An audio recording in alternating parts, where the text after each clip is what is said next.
एक छोटे से गांव में एक पुराना टूटा फूटा घर था। लोग उसे भूतिया घर कहते थे। गांव के लोग हमेशा बच्चों को उस घर के पास जाने से मना करते थे। कहते थे जो भी वहां गया वापस नहीं आया। रात होते ही उस घर से अजीब अजीब आवाजें आती थीं। दरवाजों के खुद खुलने की आवाज, किसी के रोने की आवाज और कभी-कभी तो परछाइयां भी दिखती थी। एक दिन गांव के कुछ लड़के आपस में बात कर रहे थे। उनमें से एक लड़का था राहुल, जो थोड़ा बहादुर और जिद्दी था।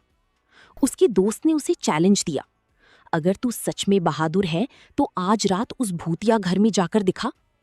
राहुल ने बिना सोचे कहा, ठीक है, मैं आज ही जाऊंगा।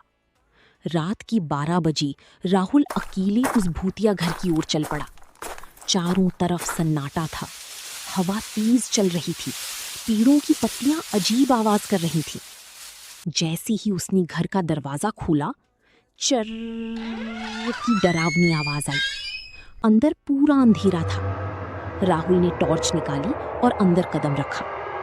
जैसे ही वो अंदर गया, उसे लगा कोई उसके पीछे चल रहा है। उसने मुड़कर देखा, लेकिन वहां कोई नहीं था। अचानक ऊपर से आवाज आई, तू यहाँ क्यों आया?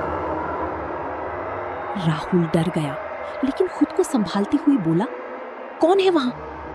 तभी अचानक एक खिड़की जोर से बंद हो गई, धड़ाम। और फिर उसने देखा, सीढ़ियों पर एक सफेद साया खड़ा था। उसकी आंखें लाल थीं और चेहरा डरावना। राहुल के हाथ से टॉर्च गिर गई। अब पूरा घर अंधेरे में डूब गया। वो भागने के लिए मुड़ा, लेकिन दरवाजा अपने आप बंद हो चुका था। अचानक वो साया उसके बिल्कुल पास आ गया और धीरे से बोला, यहाँ आने की गलती तूने कर दी। राहुल जोर से चिल्लाया, बचाओ! अगली सुबह गांव वाले जब वहां गए तो घर का दरवाजा खुला था, लेकिन राहुल कहीं नहीं मिला। बस जमीन पर उसकी टॉर्च पड़ी थी और दीवार पर खून से लिखा था, अब कोई यहां मत आना।